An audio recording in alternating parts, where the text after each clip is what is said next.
If that pertains to the credibility of resource person Ramil Madriaga, I will have to prevent you. With all due respect, Honorable Marcoleta. Not really about the credibility, ma'am, but about the character of the witness. The character and the The credibility identity are of the one and the witness. same. Yes, ma'am, if I may be allowed. And therefore, you are not allowed because character is credibility. You are touching on the credibility again. Ma'am, but And this is about it has been testimony. amply discussed, Honorable Marcoleta, that even suspects are presumed innocent. Hindi pa po convicted si Ramil Madriaga, and he is entitled to that presumption. So let us refrain from making reference to the fact he is detained in going against the contents of the affidavit. Ano lang po ang pwede kong sabihin, ma'am? Ma'am, ako lang naman ang opposing dito, oppositors. Pagbigyan niyo na ako. Again, I would like to... That is not a parameter at all, Honorable Anyway, Marcoleta. one We are sentence. equal in this impeachment proceeding.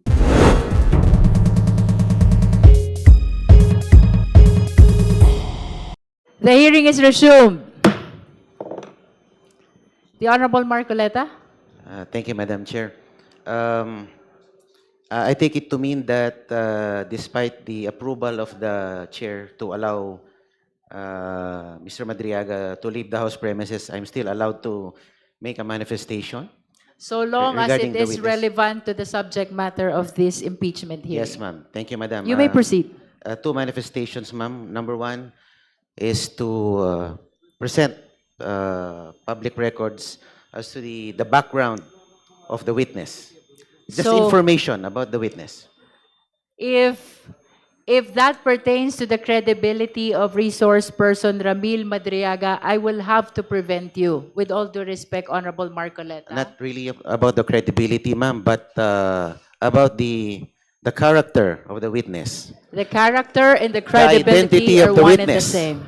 Yes, ma'am, if I may be allowed. And therefore, you are not allowed because character is credibility. Ma'am, if I may clarify, prior to this hearing, I saw reports that you said that the purpose of this hearing is to test the credibility of Mr. Madriaga, but now we are now denying At least The with objective of respect this to the hearing. contents of the affidavit. affidavit. So long as it is contained in the affidavit, then we are confined in the limitations of a clarificatory hearing. So ang manifestation, ma'am, should be confined only to the We can test the directive of the chair. credibility so long as it is Okay, ma'am. limited to the contents Okay, ma'am. of the affidavit. Then I will go to the second manifestation. Okay. This is also regarding the affidavit itself. Okay, you may proceed. Okay, ma'am. Thank you, ma'am. I have carefully reviewed the written testimony, and I am compelled, as member of this House and as a representative of the Filipino people, to formally place on the record observations that I believe this committee must confront before it receives, admits, or gives any weight to this document. The issues I will raise go not merely to credibility, but about the it is about the content of the affidavit itself. Number one, Madam Chair, I respectfully submit the following.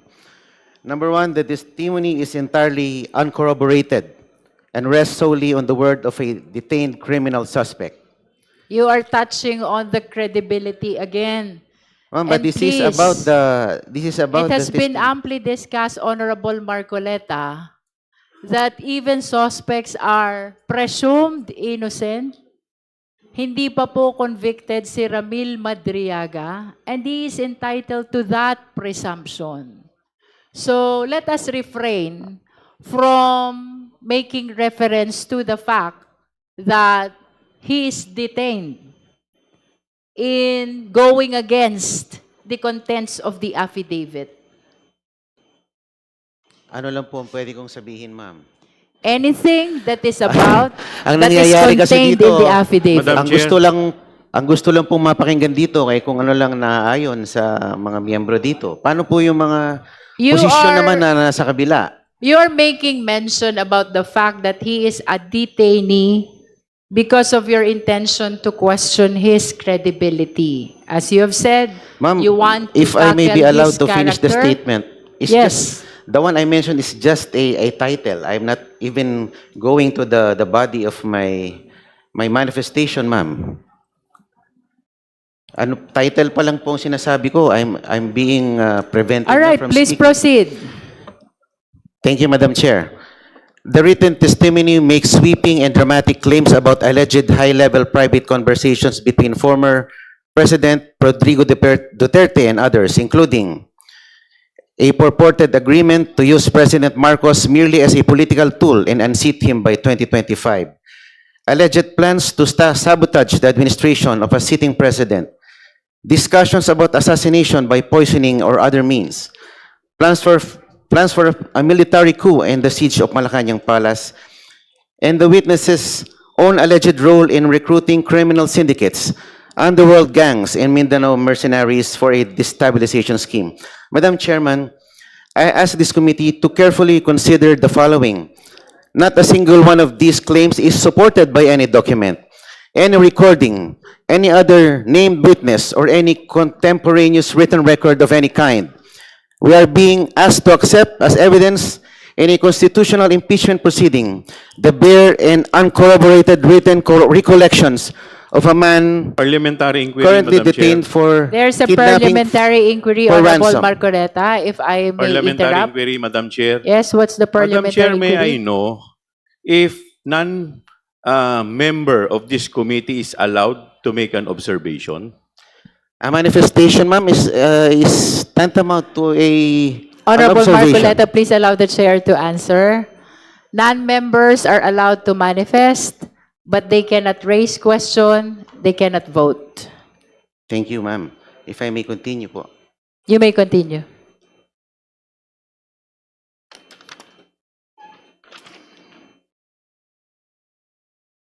We are being asked to accept as evidence in a constitutional impeachment proceeding the bare and uncorroborated written recollections of a man currently detained for kidnap for ransom, a man whom the PNP anti-kidnapping group officially described as the leader of one of the most dangerous criminal syndicates in recent Philippine history. The standard of evidence in an ordinary criminal case already demands corroboration of testimony from interested or compromised witnesses. The standard in an impeachment proceeding, which carries the gravest of political and constitutional consequences, must demand no less and arguably demands far more. Number two, Madam Chair, the witness places himself as an active participant in the very conspiracy he described. Madam Chairman, I wish to draw the committee's attention to a point that I believe has not been sufficiently examined. This witness is not a passive observer of the events he describes. By his own written account, he is an active and willing participant in them. According to this written testimony, if I may read, Madam Chair, the witness claims he was personally consulted by the former President, Duterte, and offered strategic advice. He personally recommended the creation of a dedicated security unit for the Vice President and identified its headquarters.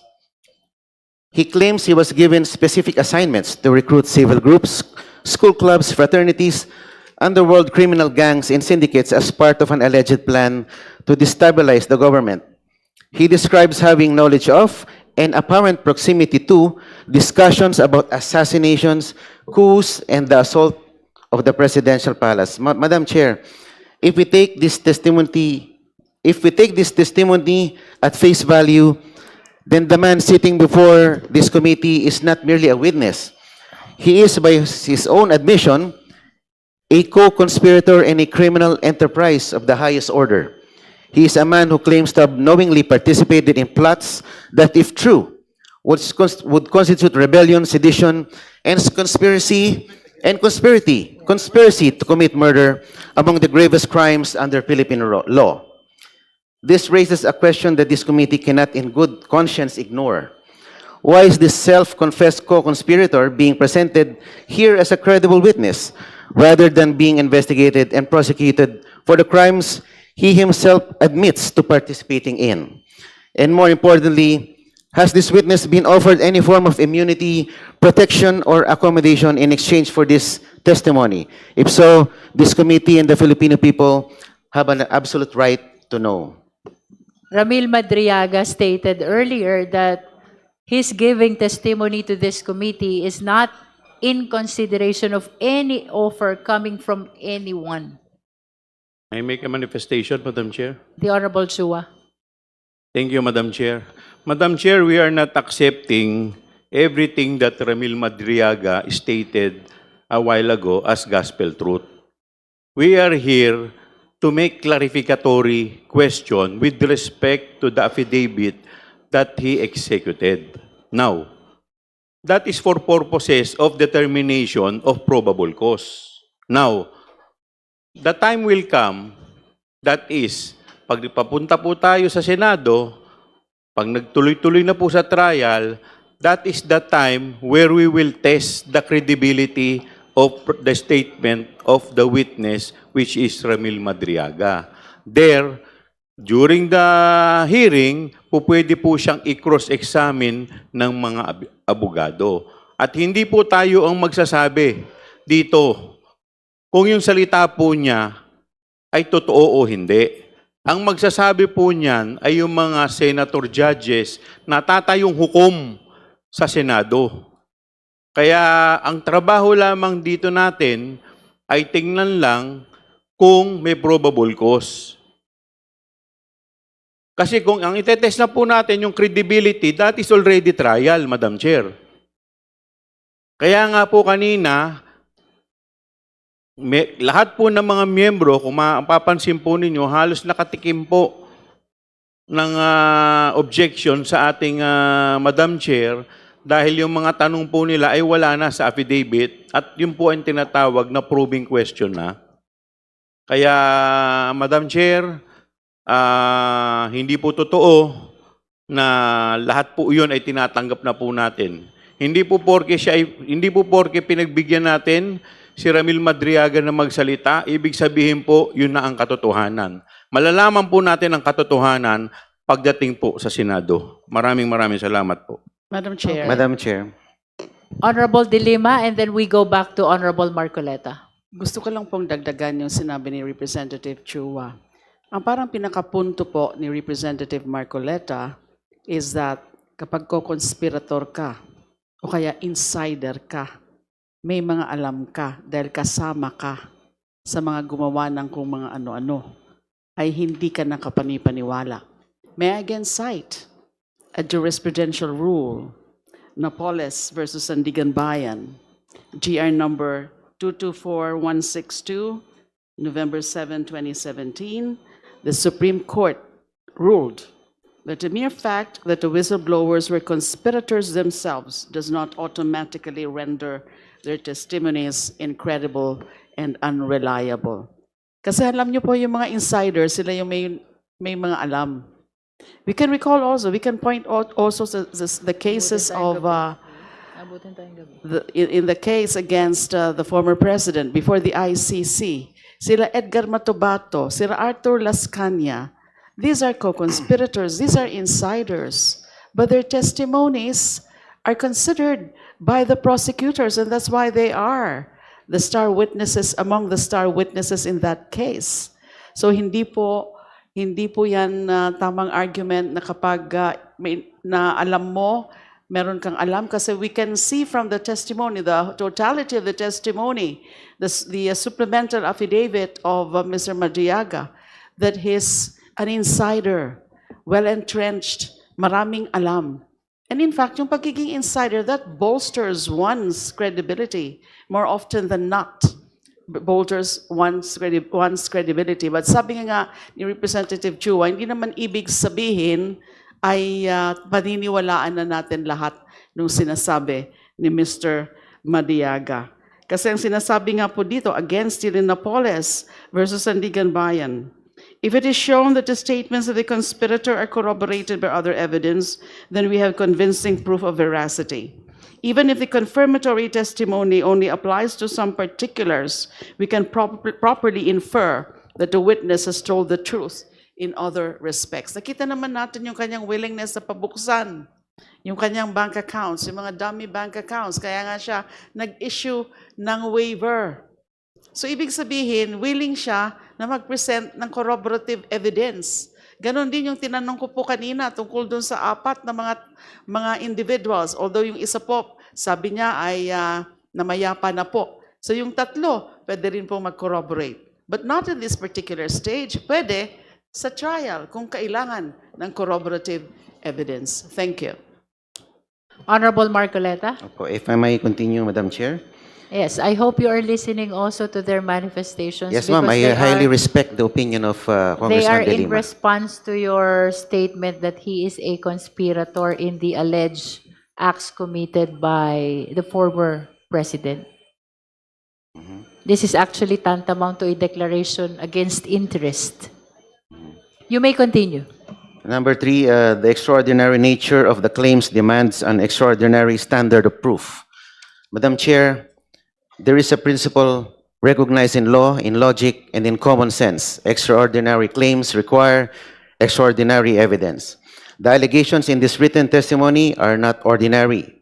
They include a sitting president being orchestrated as a puppet to be discarded on a predetermined schedule. Presidential assassination by poisoning as a contingency plan. A coordinated military coup involving active and retired AFP and PNP officers. The planned siege and assault of Malacanang Palace by hard militants and mercenaries, and the recruitment of underworld criminal networks to trigger civil unrest. These are not allegations, Madam Chair, of budgetary irregularities or administrative lapses. These are allegations of a massive, multi-layered conspiracy, criminal conspiracy at the highest levels of Philippine political and military life. If true, they would represent the most serious threat to Philippine democracy in recent memory. And yet, they are presented to this committee supported by nothing more than a handwritten account from a man facing serious criminal charges If I of his may own. interrupt, Honorable Marcoleta, regardless of the nature and the amount of information that is being disclosed in the affidavits of the resource persons, our standard here is only probable cause. Thank you, So Madam. let it be placed on record that what we're trying to establish here is the existence only of probable cause. That is regardless of the amount and the nature of the information disclosed. Madam Honorable Chair, Tino. Madam Chair, the Honorable Marcoleta just mentioned that he is reacting to a handwritten account, a mere handwritten account of Madriaga. Pwede po, if may I ask the representative to read that part of his statement again? May I correct that if kung ayaw mo ng handwritten, typewritten. Hindi po. Sinabi nyo sa statement nyo, he's reacting to a For handwritten accuracy, that handwritten was never accepted in the committee. Actually, I have in my me- point precisely, Madam Yes. Chair. I have in Nagre-react me siya. Alam ko rin po yung handwritten. two copies of the I have the floor, affidavit. Madam Chair. One handwritten Can and we hear one first the I have Honorable typewritten. Tino? I have the floor, Madam Chair. Yes. Yes, You may proceed. I am aware of that handwritten account. Umikot po yan sa social media kahapon. May mga photos ng handwritten account allegedly by Mr. Madriaga na ang nilalaman ay tungkol sa sinasabi niya, no, yung alleged destabilization plot. However, Madam Chair, malinaw na hindi yan bahagi ng proceeding na That's ito. correct. No, ang pinag-uusapan po natin ay yung sworn supplemental affidavit That's correct. ni Mr. Madriaga. In fact, it was asked by the Honorable Ko, and the chair answered that it is not part of our proceeding today. Precisely, Madam Chair. Therefore, his whole manifestation is out of order, Madam Chair. Madam Chair, I have here. Okay, two- let's hear the response of the Honorable Marcoleta. Opo, Madam. Are you referring really to the handwritten? to both the handwritten and the typewritten? I have But two you here. cannot refer to On the my- in my- handwritten because it is not in my part of our possession. proceeding. Anyway, So you have to make up your mind. Is that manifestation pertaining to the handwritten or the computerized okay, allow me to affidavit? make a correction to refer to the handwritten affidavit. If this satisfies So you are to the referring to the typewritten. handwritten. To the typewritten. Typewritten. Does that satisfy the Honorable Tino? There are only two affidavits that are part of the proceeding of our impeachment hearing. The first affidavit that is computerized and the supplemental affidavit that is computerized as well. So please state for the record and be certain which document are you referring to in your manifestation. For this purpose, ma'am, I'm referring to the supplemental affidavit here. In other words, you stand corrected No, Madam Chair. when you made mention about a handwritten. Yeah, sorry. Sorry about the handwritten term. All right. Well, let me just point out na Honorable hindi, Tino. hindi po eksakto at hindi pareho ang dilalaman That's correct. nung supplemental at saka nung sinasabi niyang handwritten. Kaya Opo. hindi po pwedeng sabihin lang ni Representative Marcoleta, well, I'm actually referring to the Okay, so please make sure When that I- your manifestation Opo. is contained or part of the computerized two Yes, ma'am. affidavits of the resource person. Opo. You may continue. The whole content of my manifestation refers to the supplemental affidavit. That is a correction to what you have said earlier. Yes. Yes, ma'am. Please continue. Madam Chair. The Honorable Joboy Aquino and then Honorable Abante. Madam Chair, can we limit Yes, we are actually limited to 5 minutes per justice member. And I think you are on your 4 Ma'am, minutes already. Yes, ma'am. So, with your indulgence, Honorable Marcoleta, please wind up on your Yes, ma'am. manifestation. You have 1 minute to wind Yes. up. Madam Chairman, the weight of the claim must be matched by the weight of the evidence. As it stands, there is a vast and troubling gap between the two. Lastly, the timing and circumstances of this testimony raise serious questions of motive. Madam Chair, I also wish to place on record my serious concern about the timing and context of this testimony. The document is dated April 11, 2024, if I'm not mistaken, ma'am. It might be corrected on the exact date. April Comsec, 11? can you please confirm it if the date is April 11, 2026? Of the supplemental affidavit. The date of the supplemental affidavit. May I confirm the exact date? Kindly confirm the date. Okay, it's confirmed April 11, 2026. April 11 ba? Ah, okay. Akin. Please continue, Honorable Marcoleta. Okay, ma'am. Winding up. Let me skip that part, ma'am. Okay, Kasi skip. ang Madam akala Chair. ko, this is 2024. Anyway, Madam Chair, Let us allow him to finish. After all, he has 1 minute left. 30 But- seconds na nga lang. this is very critical in the statement made by Representative Marcoleta because he said April 11, 2024. And if we can go back to the records and confirm that is what Yes, that's what why was I he said it's April 11, 2026. kaya I nga po corrected kino-confirm Honorable ko, Marcoleta. Representative Sendanya, that's why I'm verifying the actual date of the supplemental affidavit. So for Are you the- holding a copy? Opo. What is the date written in your copy? It's rather, the reproduction is rather unclear, madam. No, it's the date of signing and the date of jurat. It's April 11, 2026. Taguig City. Where did you Okay. get your 2024? Dito po kasi tinignan ko sa taas eh. In witness whereof, I have here unto set my It's hand. 2026. Opo. Parang The na... date of signing. Opo. Anyway, Madam Chair, this page is on page 24. So I hope that the good gentleman would look closely at the document. yes, because I we're am making these comments. actually Thank you, Madam Chair. skipping that. Kindly wind up, okay. Honorable Marcoleta. Okay. Specifically, I respectfully urge the committee through a manifestation to require the following before receiving this written testimony into record and giving it any substantial evidentiary weight. Number one, disclosure of whether the witness has been offered promise or expecting any form of It was legal answered accommodation. already by Ramil Madriaga during the clarificatory hearing. Yes, ma'am. Number two, identification of at least one independent, documentary, or corroborating piece of evidence that supports any single material It will claim be the in exclusive this written judgment testimony. of the justice members in the determination of probable cause. Number 3, ma'am, clarification of how the witness, a man detained since July 2023, came to have knowledge of and access to the specific details he describes and how those details can be independently verified. That will be a probing question already. It should happen in the trial. It's not a question, ma'am. But And that number one. is a statement as to what the Justice Committee should do, and it goes beyond the clarificatory hearing already. Opo. If you were observing earlier, I've been stopping the questions of so many members to make sure that we confine this proceeding to a clarificatory hearing. So please, Yes, do ma'am. not suggest something that will go beyond Yes, ma'am. the intention of this proceeding. And if I may take note, ma'am, the chair already called out most of the members of the committee into stating probing questions. And you are suggesting probing actions also.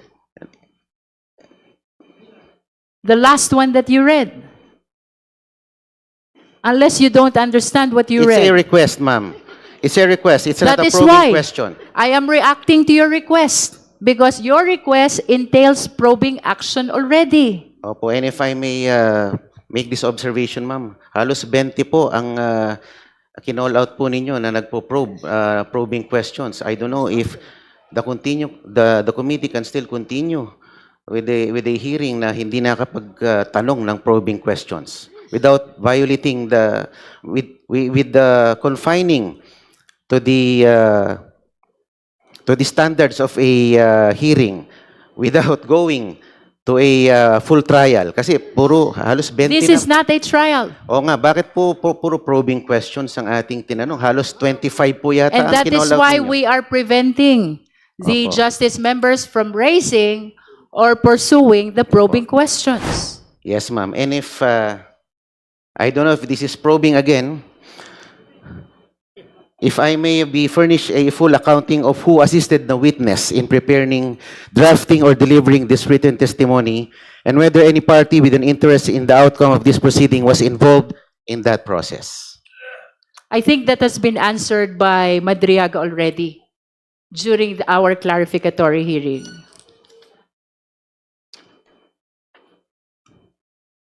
And my final remark, Madam. Madam Chair, the impeachment of a sitting constitutional officer is among the gravest acts this House can perform. It must rest on a foundation of truth, verified, corroborated, and credible truth. A written account from a detained suspect containing sweeping and unverified allegations of You are touching assassination. again on the credibility of the resource person. With all due respect, Honorable Marcoleta. Madam Chair, I move to strike off from the records the remarks of Representative Marcoleta There is a pertaining to the motion to credibility strike of the out from witness. the record pertaining to the statements pertaining to the credibility of the witness. Is there any second? Same has been seconded. Any objection? Hearing none, the motion is approved. Please strike out from the record all statements of the Honorable Marcoleta pertaining to the credibility of resource person Ramil Madriaga. Baka po walang matira doon, Mama. Sana yung final lang kasi Please Wala nang- understand at that least the issues Filipino concerning people are watching kahit credibility na pina-strike out niyo yung mga must be statements ko. raised in the trial Ma'am, and not in this clarificatory when you were hearing. interviewed before the media, ma'am, sinabi nyo you're here to test the credibility Please of the confine witness. your Madam Chair, manifestation point of to what order. is happening in this Madam proceeding. Chair, point The of Honorable order. Diaz Suarez. Are you backpedaling? With the permission of Congressman Marcoleta, I think we've given the gentleman enough and sufficient time to explain and expound on his position. We still have so many matters to discuss and so many resource persons have been waiting. So may I ask the indulgence of the good congressman if we can already put and conclude his position and move on with our hearing because, Madam Chair, it's 3:45 in the afternoon. Okay. So let's We not, have given let's not him labor more anymore. than 10 minutes already, Besides, although so, the same is protracted. Ma'am, ako lang naman ang opposing dito oppositors. Madam Pagbigyan nyo Chair, na ako. again, I would like That to, is not a parameter at all, Honorable Anyway, Marcoleta. one We are sentence. equal in this impeachment proceeding. We do not look as to the political affiliation of the justice members. We are investigators here, conducting a clarificatory hearing for only one purpose. That is the determination of probable cause. Thank you, ma'am. My final sentence. Last sentence. Please be so guided. The Filipino people are watching this proceeding. They are watching to see whether this committee will hold itself to the standard that the Constitution and the gravity of this moment demand. I am confident that the honorable members of this committee are fully capable of meeting this standard. I make this manifestation in faithful service to this institution, to the truth, and to the Filipino people. Thank you, Madam Chair.